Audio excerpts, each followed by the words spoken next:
Israël en tant que la vigne de Dieu. Étude numéro 001C. Ce texte poursuit le plan de l'Israël de Dieu pour l'amener à la moisson, entre parenthèses vendange, en tant que la vigne de Dieu. Introduction. Nous avons traité du but et de l'objectif de la création dans les élus en tant qu'Élohim, le numéro 001. De même, nous avons abordé le plan de salut, numéro 001A, et ensuite le milieu dans le texte d'Israël en tant que le plan de Dieu, numéro 001B.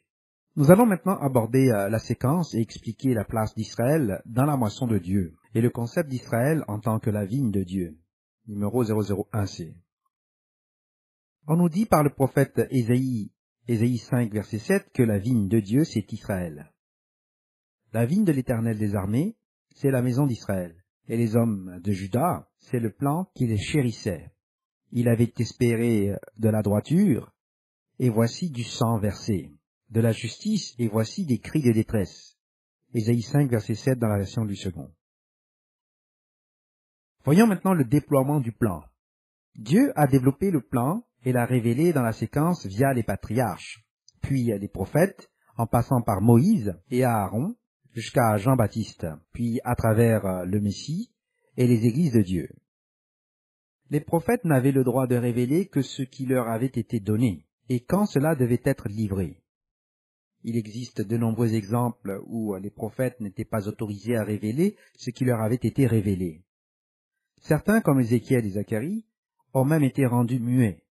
Certains ont été autorisés à être tués. Même Christ n'a pas été autorisé à parler clairement jusqu'à la fin de son ministère, et ensuite seulement aux apôtres et aux élus, comme nous le verrons plus loin. Dieu avait vu d'avance et comprenait tout ce qui allait se passer.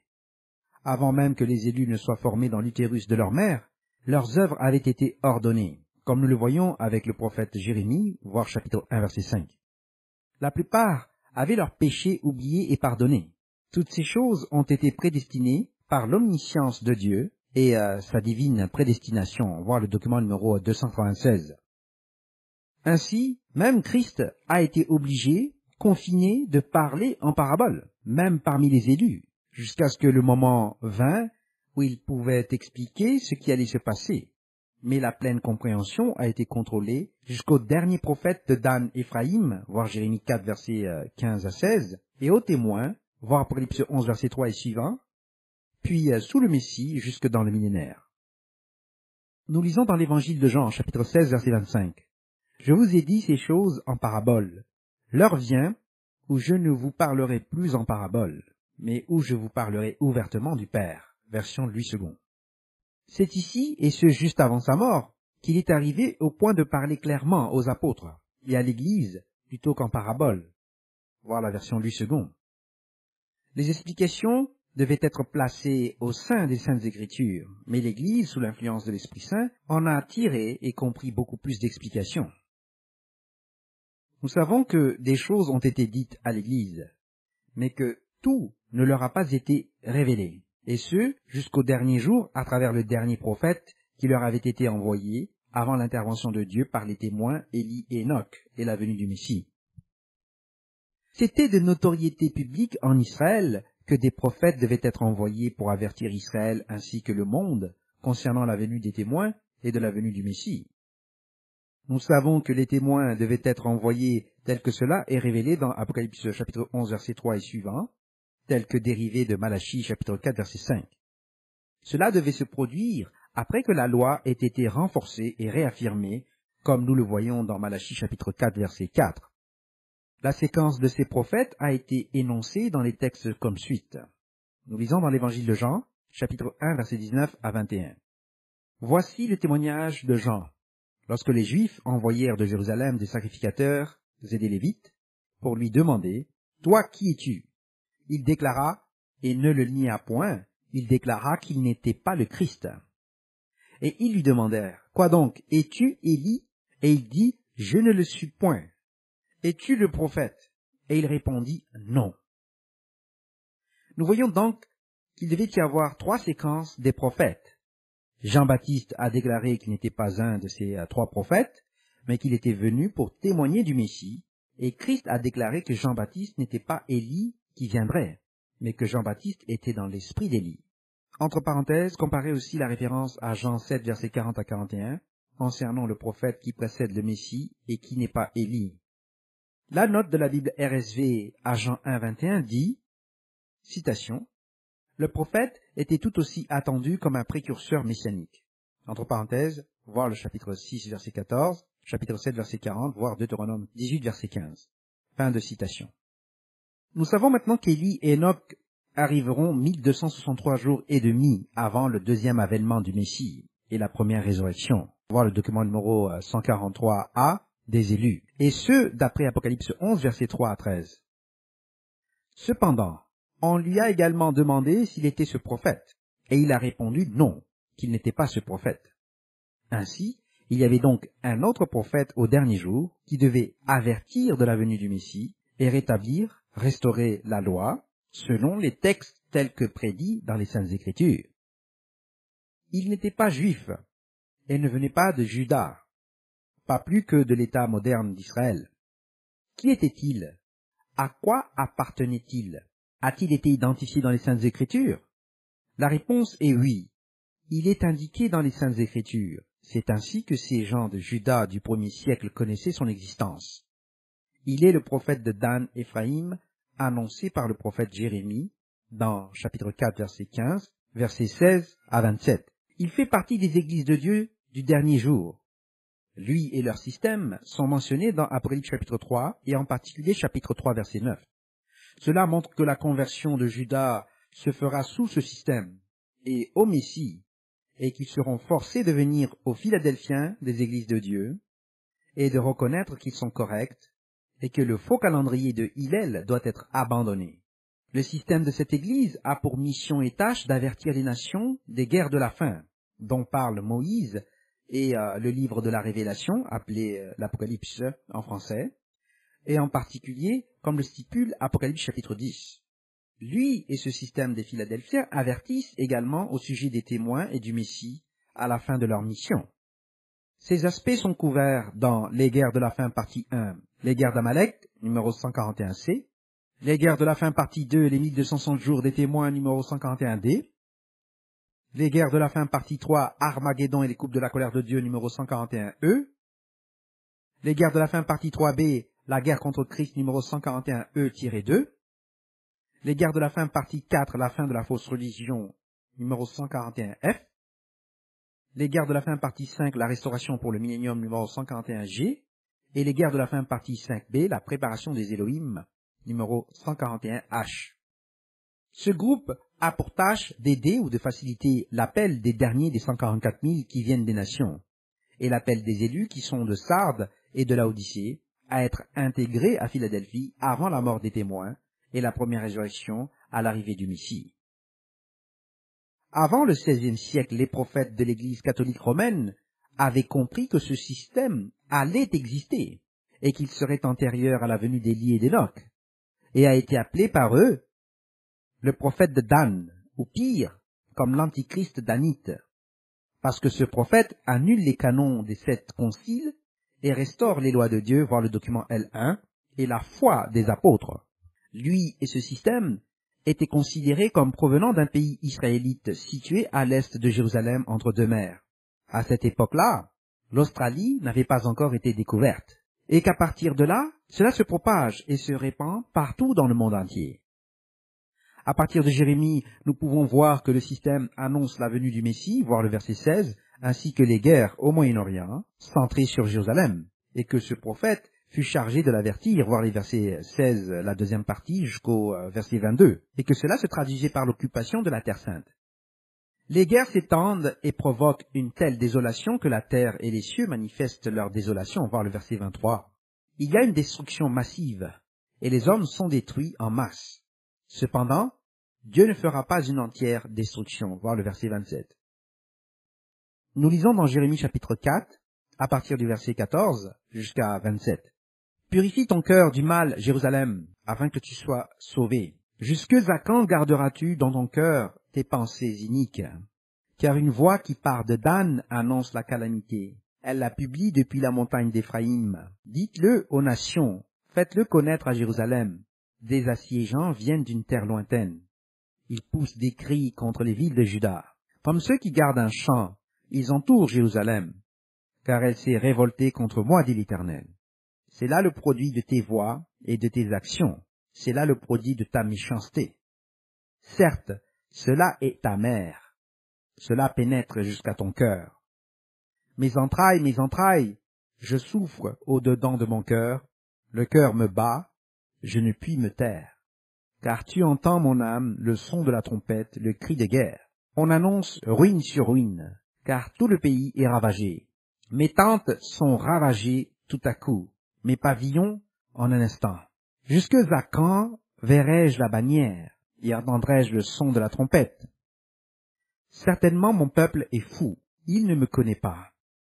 Ce sont des enfants insensés, dépourvus d'intelligence.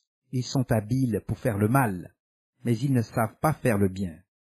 Je regarde la terre, et voici elle est informe et vide. Les cieux et leur lumière a disparu. Je regarde les montagnes, et voici elles sont ébranlées, et toutes les collines chancellent. Je regarde, et voici il n'y a point d'homme, et tous les oiseaux des cieux ont pris la fuite.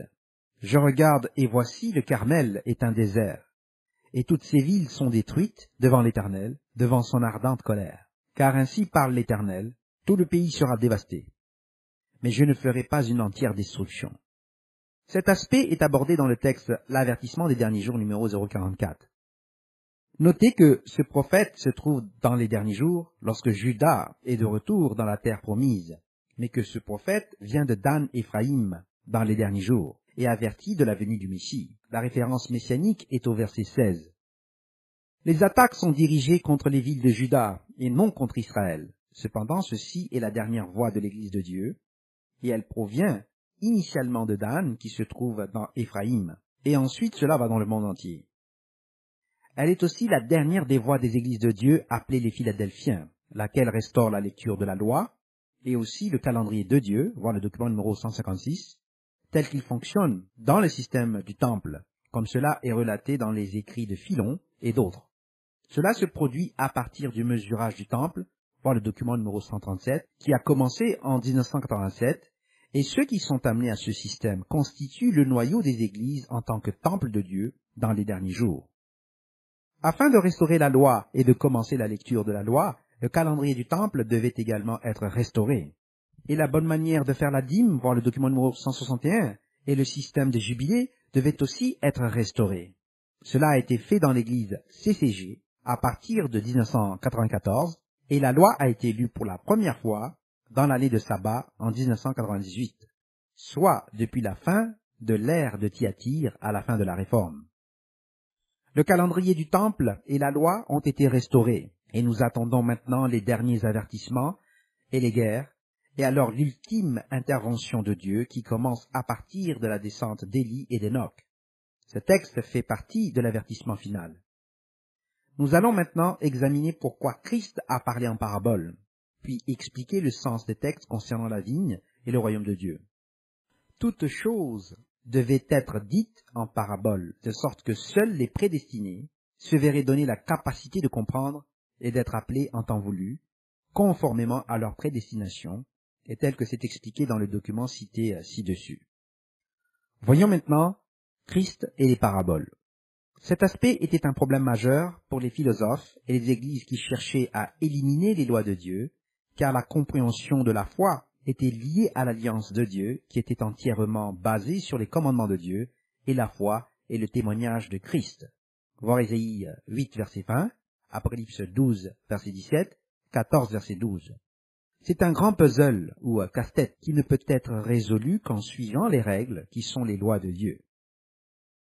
À mesure que nous obéissons, nous recevons plus de compréhension et nous portons ainsi plus de fruits dans la vigne de Dieu.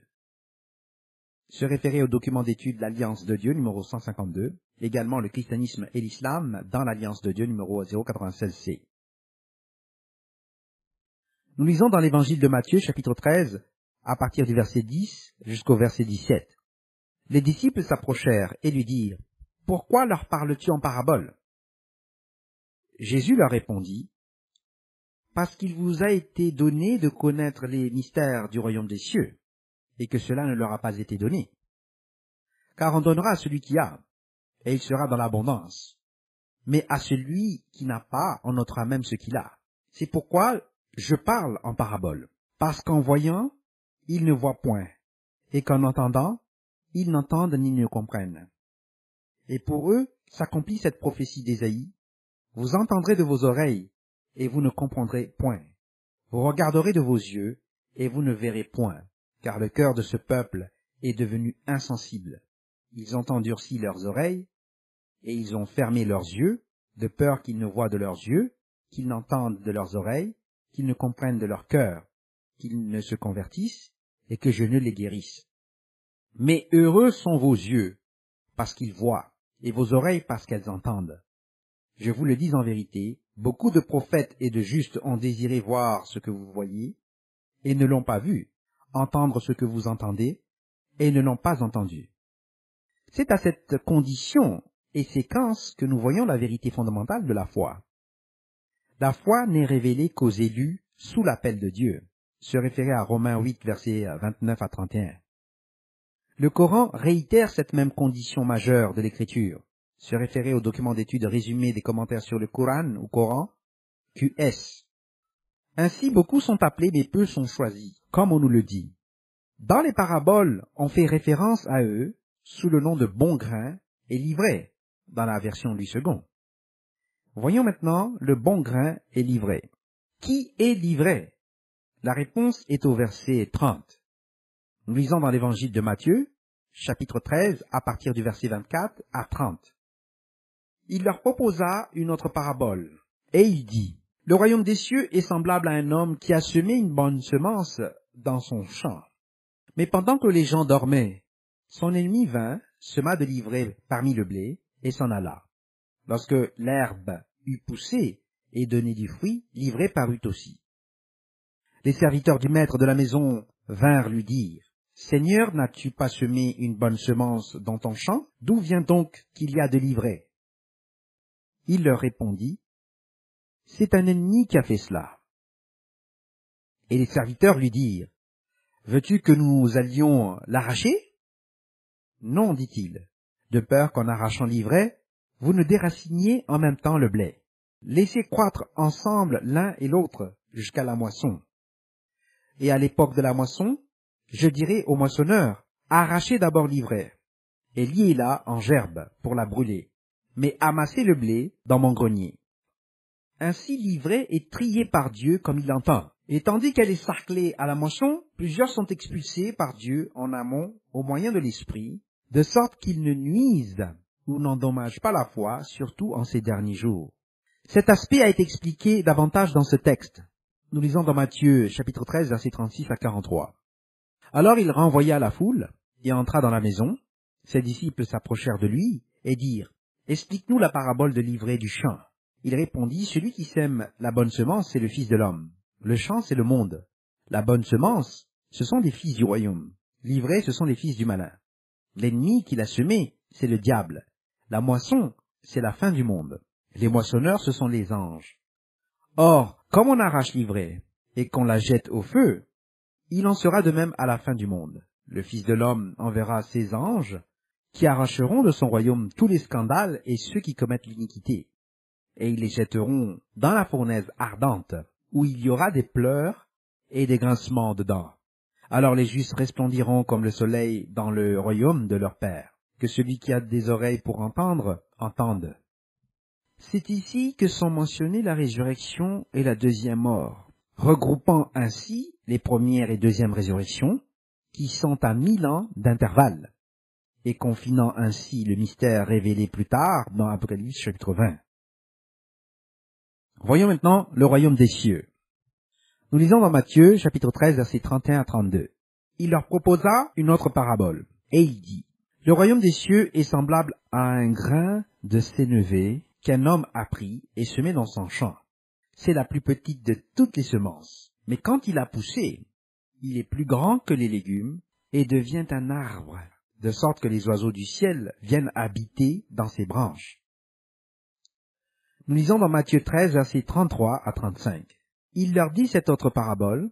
Le royaume des cieux est semblable à du levain, qu'une femme a pris, et mis dans 3 mesures de farine, jusqu'à ce que la pâte soit toute levée. Jésus dit à la foule toutes ces choses en parabole, et il ne lui parlait point sans parabole, afin que s'accomplisse ce qui avait été annoncé par le prophète. J'ouvrirai ma bouche en parabole, je publierai des choses cachées depuis la création du monde. Nous lisons dans Matthieu 13, versets 44 à 46. Le royaume des cieux est encore semblable à un trésor caché dans un champ. L'homme qui l'a trouvé le cache, et dans sa joie, il va vendre tout ce qu'il a et achète ce champ.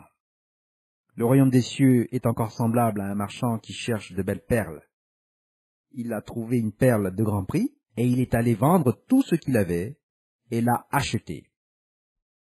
Et nous lisons dans Matthieu 13, versets 47 à 52. Le royaume des cieux est encore semblable à un filet jeté dans la mer et ramassant des poissons de toute espèce.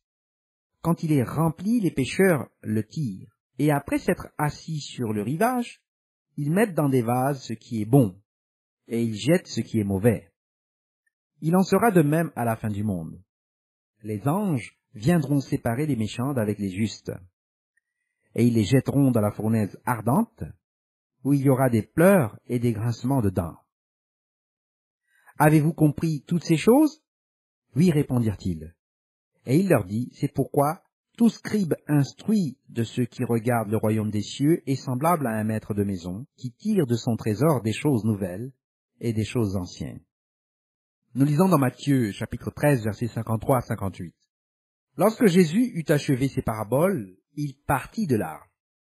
S'étant rendu dans sa patrie, il enseignait dans la synagogue, de sorte que ceux qui l'entendirent étaient étonnés et disaient, d'où lui viennent cette sagesse et ces miracles? N'est-ce pas le fils du charpentier? N'est-ce pas Marie qui est sa mère? Jacques, Joseph, Simon et Jude ne sont-ils pas ses frères? Et ses sœurs ne sont-elles pas toutes parmi nous? D'où lui viennent donc toutes ces choses?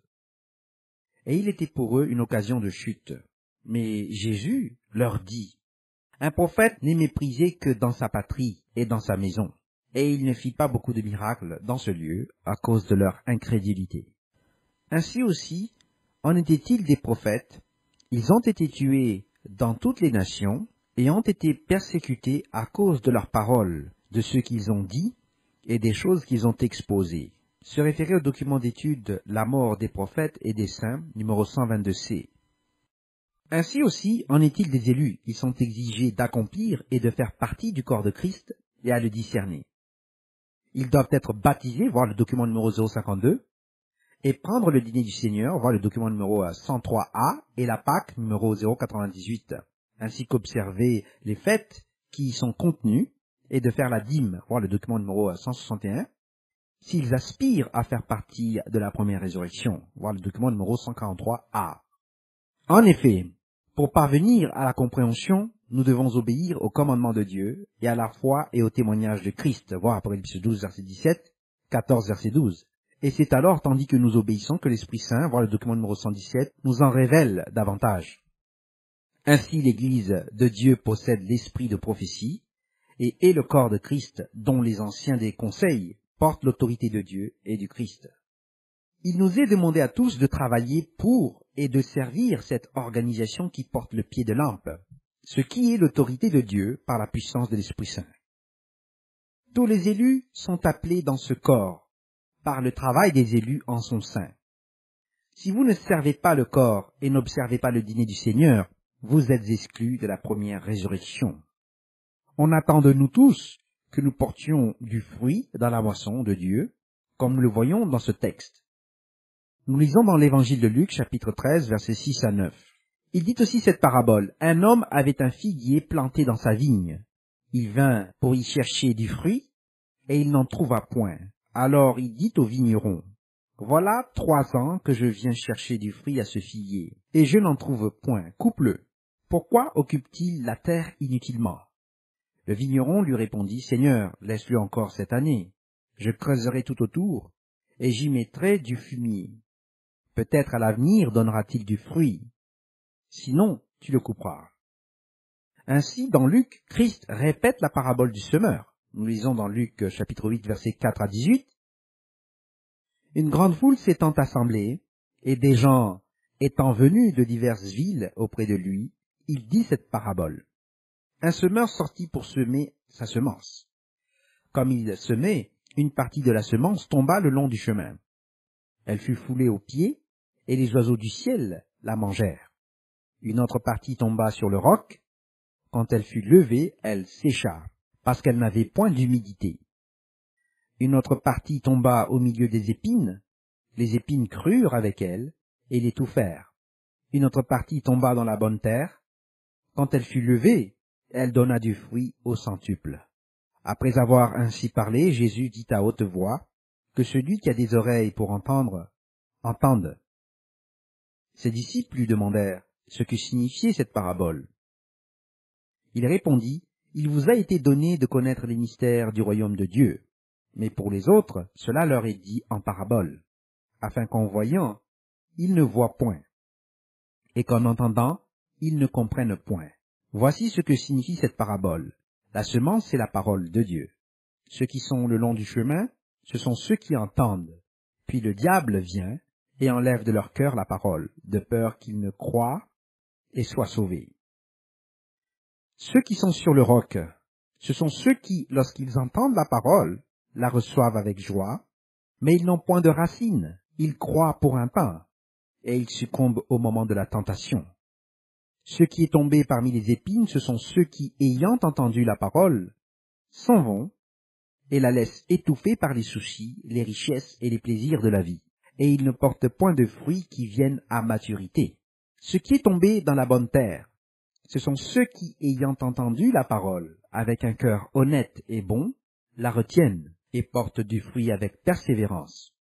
Personne, après avoir allumé une lampe, ne la couvre d'un vase ou ne la met sous un lit, mais il la met sur un chandelier, afin que ceux qui entrent voient la lumière. Car il n'est rien de caché qui ne doive être découvert, rien de secret qui ne doivent être connus et mis au jour. Prenez donc garde de la manière dont vous écoutez, car on donnera à celui qui a, mais à celui qui n'a pas, on ôtera même ce qu'il croit avoir. Ainsi, dans ce cas-ci, la parabole est expliquée, mais même alors, ils n'ont pas vraiment compris. Voyons ici la parabole du grain de moutarde, où la graine est donnée au baptême, et alors grandit au moyen de l'étude et du don de l'Esprit Saint par l'obéissance et le dévouement, jusqu'à devenir un arbre puissant avec lequel les saints peuvent accomplir des miracles. Il en est de même du levain à la Pentecôte au cours de laquelle l'Esprit Saint a été donné pour remplacer le vieux levain de malice et de méchanceté. Luc 13, versets 18 à 21, nous lisons, « Il dit encore, « À quoi le royaume de Dieu est-il semblable, et à quoi le comparais-je? Il est semblable à un grain de sénévé qu'un homme a pris et jeté dans son jardin. Il pousse, devient un arbre, et les oiseaux du ciel habitent dans ses branches. Il dit encore, « À quoi comparerai-je le royaume de Dieu? Il est semblable à du levain qu'une femme a pris et mis dans 3 mesures de farine pour faire lever toute la pâte. De même, on nous met en garde contre le mauvais usage de la vigne de la foi. » Nous lisons dans Luc 20, versets 9 à 18. Il se mit ensuite à dire au peuple cette parabole. Un homme planta une vigne, la ferma à des vignerons, et quitta pour longtemps le pays. Au temps de la récolte, il envoya un serviteur vers les vignerons pour qu'il lui donne une part du produit de la vigne. Les vignerons le battirent et le renvoyèrent à vide. Il envoya encore un autre serviteur, ils le battirent, l'outragèrent et le renvoyèrent à vide. Il en envoya encore un troisième, ils le blessèrent et le chassèrent. Le maître de la vigne dit, « Que ferai-je? J'enverrai mon fils bien-aimé. Peut-être auront-ils pour lui du respect. » Mais quand les vignerons le virent, ils raisonnèrent entre eux et dirent, « Voici l'héritier, tuons-le, afin que l'héritage soit à nous. » Et ils le jetèrent hors de la vigne et le tuèrent. Maintenant, que leur fera le maître de la vigne? Il viendra, fera périr ses vignerons, et il donnera la vigne à d'autres. Lorsqu'ils eurent entendu cela, ils dirent, « À Dieu ne plaise. » Mais jetant les regards sur eux, Jésus dit, « Que signifie donc ce qui est écrit? La pierre qu'ont rejetée ceux qui bâtissaient est devenue la principale de l'angle. Quiconque tombera sur cette pierre s'y brisera, et celui sur qui elle tombera sera écrasé. Ici, il leur a donc parlé des mauvais traitements infligés aux élus en tant que prophètes et saints. Cela les met aussi en garde contre ce que l'on peut attendre de ces gens méchants qui maltraitent et diffament les élus. Une fois de plus, cette parabole est répétée dans l'évangile de Marc.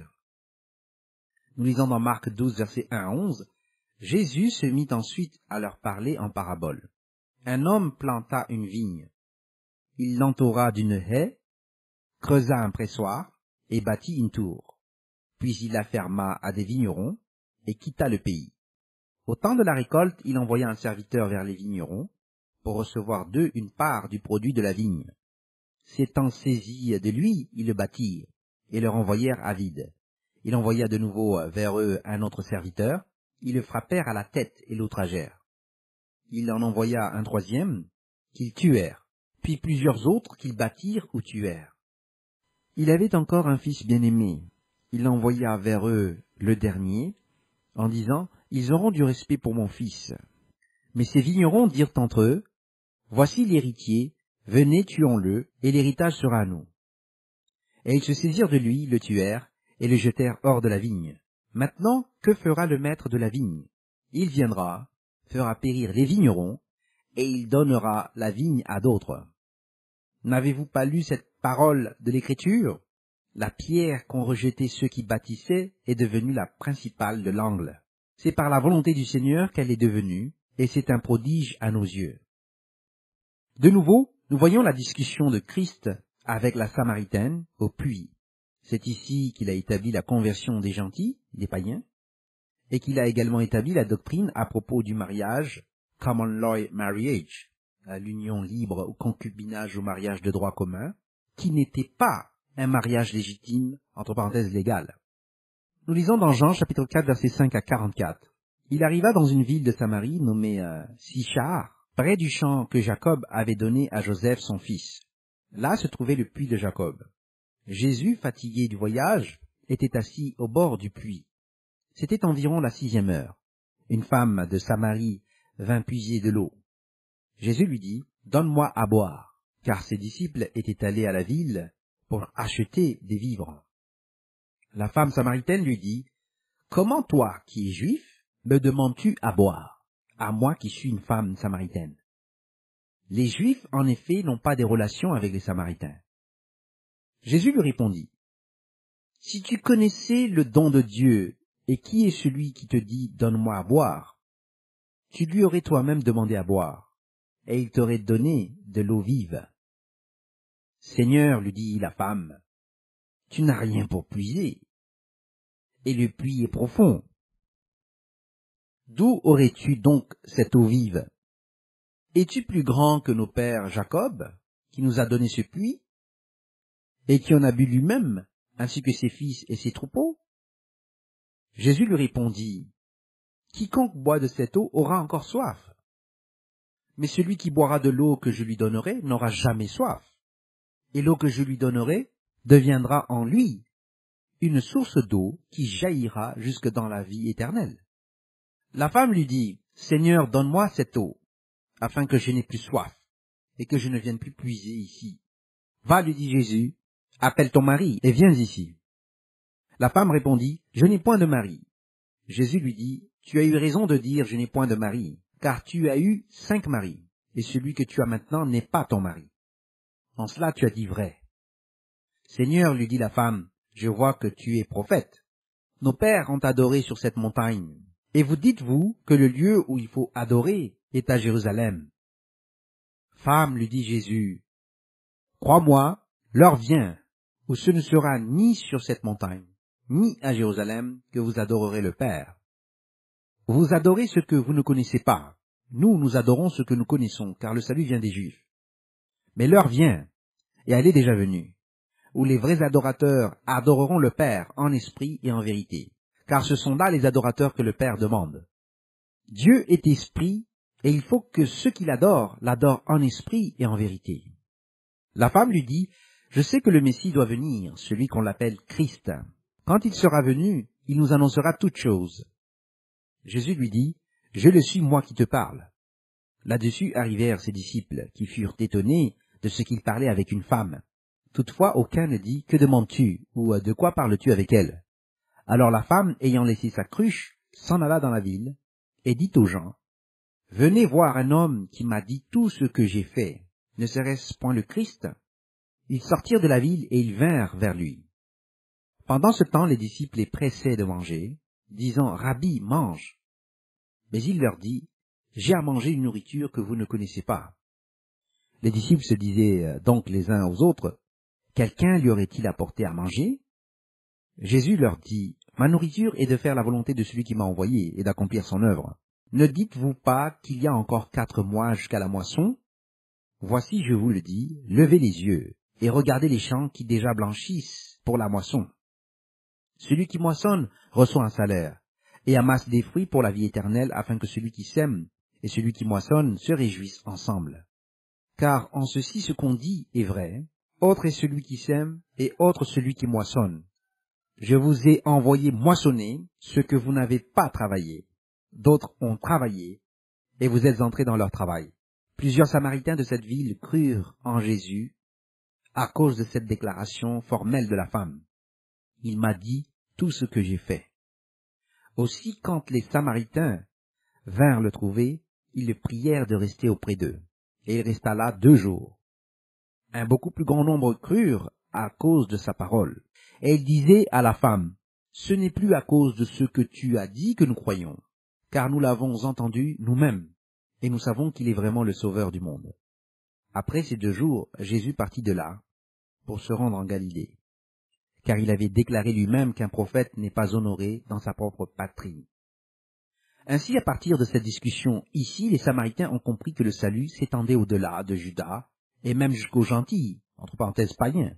C'était la moisson dont Christ a parlé dans Luc. Nous lisons dans Luc chapitre 10, verset 2, « Il leur dit, la moisson est grande, mais il y a peu d'ouvriers. Priez donc le maître de la moisson d'envoyer des ouvriers dans sa moisson. » Ainsi, la moisson de la vigne de Dieu ne doit pas non plus pécher contre elle-même. Nous lisons dans Matthieu chapitre 18, verset 21 à 35. Alors Pierre s'approcha de lui et dit, « Seigneur, combien de fois pardonnerai-je à mon frère lorsqu'il péchera contre moi? Sera-ce jusqu'à 7 fois? » Jésus lui dit, « Je ne te dis pas jusqu'à 7 fois, mais jusqu'à 70 fois 7 fois. C'est pourquoi le royaume des cieux est semblable à un roi qui voulut faire rendre compte à ses serviteurs.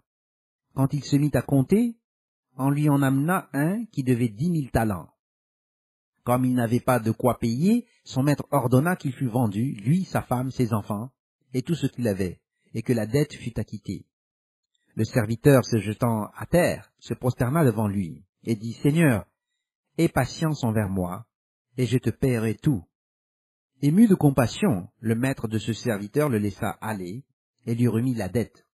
Après qu'il fut sorti, ce serviteur rencontra un de ses compagnons, qui lui devait 100 deniers. Il le saisit et l'étranglait, en disant « Paie ce que tu me dois. » Son compagnon, se jetant à terre, le suppliait, disant « Aie patience envers moi, et je te paierai. » Mais l'autre ne voulut pas, et il alla le jeter en prison jusqu'à ce qu'il eût payé ce qu'il devait. Ses compagnons, ayant vu ce qui était arrivé, furent profondément attristés, et ils allèrent raconter à leur maître tout ce qui s'était passé. Alors le maître fit appeler ce serviteur et lui dit, « Méchant serviteur, je t'avais remis en entier ta dette, parce que tu m'en avais supplié. Ne devais-tu pas aussi avoir pitié de ton compagnon, comme j'ai eu pitié de toi ?» Et son maître, irrité, le livra au bourreau, jusqu'à ce qu'il eût payé tout ce qu'il devait. C'est ainsi que mon Père céleste vous traitera, si chacun de vous ne pardonne à son prochain de tout son cœur. Voyons maintenant le signe de Jonas. Le seul signe donné à l'Église était le signe de Jonas. Voir Matthieu 12, verset 39, 16, verset 4, Luc 11, verset 29, verset 30. Ce signe était déclaré par Christ. Cependant, il n'a été pleinement compris dans sa phase primaire qu'après que Christ ait été tué. Alors, on comprit qu'il devait passer 3 nuits et 3 jours dans le corps de la tombe à partir de la fin du crépuscule nautique du soir, mercredi 5 avril de l'année 30 de l'ère courante, jusqu'à la fin du crépuscule nautique du soir au sabbat, le 8 avril de l'année 30. Cependant, la phase suivante n'a pas été pleinement comprise jusqu'à ce que Jacques soit tué à Jérusalem à la fin des 69 semaines d'année de Daniel 9, verset 25, en l'an 63-64 de l'ère courante. L'Église a alors su qu'elle devait quitter Jérusalem, et elle s'est enfuie à Péla, et était en sécurité pendant la dernière semaine d'année, et la destruction du temple et sa dispersion. La phase finale de la prophétie n'a pas été révélée avant qu'elle n'ait été donnée à la voix de Dan Ephraïm, et elle ne pouvait être révélée qu'après l'éclatement du système de Sardes. La séquence est expliquée dans le texte du signe de Jonas et l'histoire de la reconstruction du temple numéro 013. La phase finale du signe de Jonas s'est déroulée sur une base d'une année pour un jubilé, et la fin de la phase finale était en 2027 à la fin des 40 jubilés de la troisième phase de cet âge, à partir de la déclaration de Christ, de l'année acceptable du Seigneur, au jour des expiations en l'an 27 de notre ère, en la 15e année de Tibère. Entre parenthèses, se référer au document d'étude Les grandes lignes de la chronologie de l'âge, numéro 272. Voyons maintenant Apocalypse chapitre 10. La prophétie d'Apocalypse chapitre 10 devait s'appliquer à Jean, qui a reçu le texte de la Révélation, appelé Apocalypse en français, mais la compréhension des textes de l'Apocalypse et des prophètes fut scellée jusqu'au temps de la fin, et la compréhension des significations des clés des prophètes fut empêchée ou a été cachée à l'humanité jusqu'à la phase finale. Ici, sous le prophète de Dan Ephraïm et le siège des Philadelphiens, la compréhension des significations des mystères de Dieu a été donnée et expliquée telle que l'homme en tant que temple de Dieu, et aussi sous la clé de David. Se référer au document d'étude Le règne des rois, partie 3, Salomon et la clé de David, numéro 282C, et Le règne des rois, partie 3B, L'homme en tant que le temple de Dieu, numéro 282D. Nous lisons dans Apocalypse chapitre 10, versets 1 à 11. Je vis un autre ange puissant qui descendait du ciel, enveloppé d'une nuée. Au-dessus de sa tête était l'arc-en-ciel, et son visage était comme le soleil, et ses pieds comme des colonnes de feu. Il tenait dans sa main un petit livre ouvert. Il posa son pied droit sur la mer, et son pied gauche sur la terre. Et il cria d'une voix forte, comme rugit un lion. Quand il cria, les 7 tonnerres firent entendre leur voix. Et quand les 7 tonnerres eurent fait entendre leur voix, j'allais écrire, et j'entendis du ciel une voix qui disait « Scelle ce qu'ont dit les 7 trompettes, et ne l'écris pas. » Et l'ange que je voyais debout sur la mer et sur la terre leva sa main droite vers le ciel, et jura par celui qui vit au siècle des siècles, qui a créé le ciel et les choses qui y sont, la terre et les choses qui y sont, et la mer et les choses qui y sont, qu'il n'y aurait plus de temps, mais qu'au jour de la voix du 7e ange, quand il sonnerait de la trompette, le mystère de Dieu s'accomplirait, comme il l'a annoncé à ses serviteurs les prophètes. Et la voix que j'avais entendue du ciel me parla de nouveau et dit, « Va, prends le petit livre ouvert dans la main de l'ange, qui se tient debout sur la mer et sur la terre. » Et j'allai vers l'ange, en lui disant de me donner le petit livre. Et il me dit, « Prends-le et avale-le, il sera amer à tes entrailles, mais dans ta bouche il sera doux comme du miel. » Je pris le petit livre de la main de l'ange, et je l'avalai. Il fut dans ma bouche doux comme du miel, mais quand je l'eus avalé, mes entrailles furent remplies d'amertume. Puis on me dit, il faut que tu prophétises de nouveau sur beaucoup de peuples, de nations et de langues, et de rois. Les systèmes de Sardes et de Laodicée cherchent à comprendre les phases finales, mais leur compréhension a été paralysée par les faux prophètes qui les contrôlaient, et ils refusent de se repentir. Se référer au document d'étude Les fausses prophéties, numéro 269. Seuls quelques-uns d'entre eux sont sélectionnés pour entrer dans la première résurrection. Voyons maintenant au sujet des dieux et des hommes. Nous examinons ensuite le fruit de la vigne de Dieu. Nous lisons dans l'évangile de Jean, chapitre 10, versets 34 à 36. Jésus leur répondit, « N'est-il pas écrit dans votre loi, j'ai dit vous êtes des dieux. Si elle a appelé Dieu ceux à qui la parole de Dieu a été adressée, et si l'écriture ne peut être anéantie, celui que le Père a sanctifié et envoyé dans le monde, vous lui dites, tu blasphèmes. Et cela parce que j'ai dit, je suis le Fils de Dieu. » Ici, tous les fruits devaient devenir des Élohim en tant que fils de Dieu, et l'armée déchue doit se voir donner une seconde chance également, lors de la deuxième résurrection. Nous lisons dans Psaume 82, verset 1, Psaume d'Asaph. Dieu se tient dans l'assemblée de Dieu. Il juge au milieu des dieux. Psaume 82, verset 6. J'avais dit, vous êtes des dieux. Vous êtes tous des fils du Très-Haut. Cependant, ici, ce psaume montre au verset 7 que l'armée devait également tomber comme tout homme, mourir, et ainsi devenir des hommes soumis à la deuxième résurrection. Se référer au document d'étude Le Jugement des démons, numéro 080.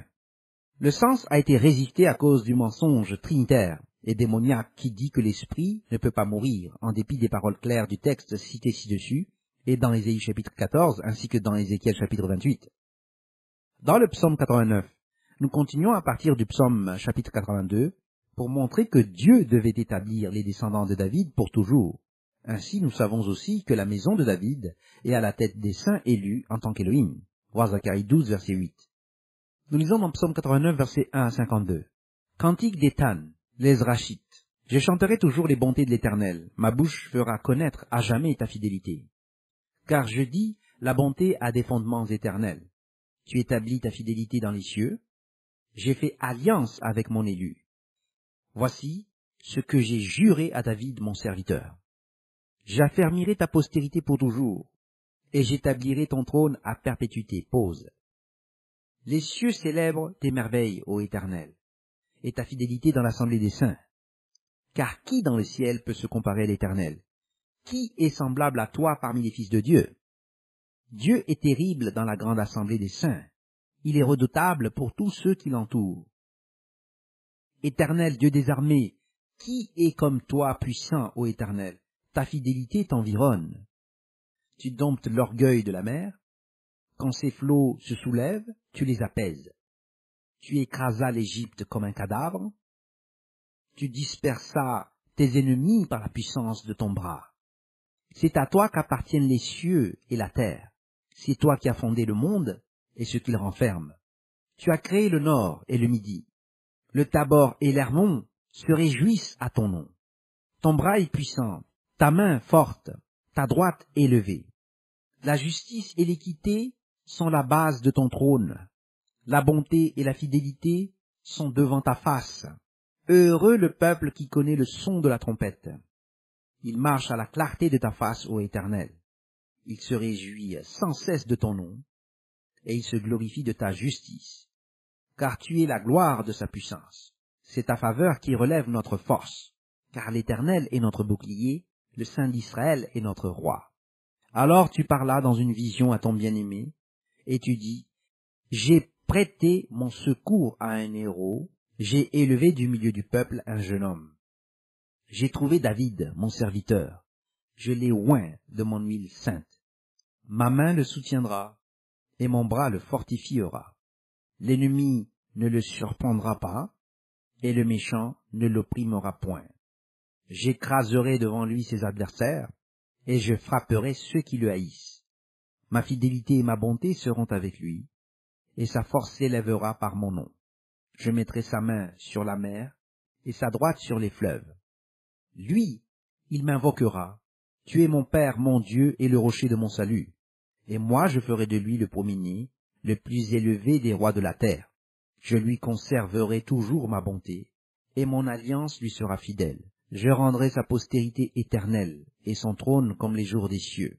Si ses fils abandonnent ma loi, et ne marchent pas selon ses ordonnances, s'ils violent mes préceptes et n'observent pas mes commandements, je punirai de la verge leurs transgressions, et par des coups leurs iniquités. Mais je ne lui retirerai point ma bonté, et je ne trahirai pas ma fidélité. Je ne violerai point mon alliance, et je ne changerai pas ce qui est sorti de mes lèvres. J'ai juré une fois par ma sainteté. Mentirai-je à David? Sa postérité subsistera toujours, son trône sera devant moi comme le soleil. Comme la lune, il aura une éternelle durée. Le témoin qui est dans le ciel est fidèle. Pause. Et pourtant, tu as rejeté et tu as repoussé et tu t'es irrité contre ton oint. Tu as dédaigné l'alliance avec ton serviteur. Tu as abattu, profané sa couronne. Tu as détruit toutes ses murailles. Tu as mis en ruine ses forteresses. Tous les passants le dépouillent. Il est un objet d'opprobre pour ses voisins. Tu as élevé la droite de ses adversaires, tu as réjoui tous ses ennemis. Tu as fait reculer le tranchant de son glaive, et tu ne l'as pas soutenu dans le combat. Tu as mis un terme à sa splendeur, et tu as jeté son trône à terre. Tu as abrégé les jours de sa jeunesse, et tu l'as couvert de honte. Pause. Jusque à quand, Éternel, te cacheras-tu sans cesse, et ta fureur s'embrasera-t-elle comme le feu? Rappelle-toi ce qu'est la durée de ma vie, et pour quel néant tu as créé tous les fils de l'homme. Y a-t-il un homme qui puisse vivre et ne pas voir la mort, qui puisse sauver son âme du séjour des morts? Pause. Où sont, Seigneur, tes bontés premières, que tu juras à David dans ta fidélité? Souviens-toi, Seigneur, de l'opprobre de tes serviteurs. Souviens-toi que je porte en mon sein tous les peuples nombreux. Souviens-toi des outrages de tes ennemis, ô Éternel, de leur outrage contre les pas de ton oint. Béni soit à jamais l'Éternel. Amen. Amen. C'est ici que nous voyons que le Seigneur Dieu des armées a le pouvoir sur l'armée céleste au verset 5 à 8 et sur leur existence. Ainsi, il en est de même pour les élus tout entiers. En tant que la maison de David, ils sont tous soumis aux lois de Dieu pour toujours. C'est la vigne du Seigneur Dieu, et tous les hommes vivront en tant que la cité de Dieu, voir le document numéro 180, côte à côte avec l'armée en tant que fils de Dieu. Nous lisons dans Matthieu 20, versets 1 à 16. Car le royaume des cieux est semblable à un maître de maison qui sortit dès le matin, afin de louer des ouvriers pour sa vigne. Il convint avec eux d'un denier par jour, et il les envoya à sa vigne. Il sortit vers la 3e heure, et il en vit d'autres qui étaient sur la place sans rien faire. Et il leur dit, allez aussi à ma vigne, et je vous donnerai ce qui sera raisonnable. Et ils y allèrent. Il sortit de nouveau vers la 6e heure, et vers la 9e heure, et il fit de même. Étant sorti vers la 11e heure, il en trouva d'autres qui étaient sur la place. Et il leur dit, pourquoi vous tenez-vous ici toute la journée sans rien faire? Ils lui répondirent, c'est que personne ne nous a loués. Allez aussi à ma vigne, leur dit-il. Quand le soir fut venu, le maître de la vigne dit à son intendant, appelle les ouvriers et paye-leur le salaire, en allant des derniers aux premiers. Ceux de la 11e heure vinrent et reçurent chacun un denier. Les premiers vinrent ensuite, croyant recevoir davantage, mais ils reçurent aussi chacun un denier.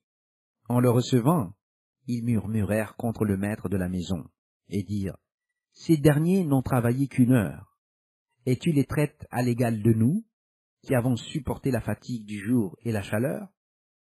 Il répondit à l'un d'eux, mon ami, je ne te fais pas tort. N'es-tu pas convenu avec moi d'un denier? Prends ce qui te revient et va-t'en. Je veux donner à ce dernier autant qu'à toi. Ne m'est-il pas permis de faire de mon bien ce que je veux? Ou vois-tu de mauvais œil que je sois bon? Ainsi les derniers seront les premiers, et les premiers seront les derniers. Notez que les salaires dans la vigne du Seigneur sont tous les mêmes. Et ce salaire est le salut. Il n'y a pas d'autre vigne, et cette vigne est Israël en tant que l'héritage de Christ, et la moisson est la première résurrection. Ceux qui échouent vont à la 2e résurrection pour y être recyclés, pour y être rééduqués. Nous continuerons maintenant en décrivant de façon isolée les élus, leur foi et leur responsabilité, sous le texte « Un seul corps, un seul Seigneur, une seule foi, un seul baptême » numéro 001D. Fin de la lecture de l'étude « Israël en tant que la vigne de Dieu » numéro 001C.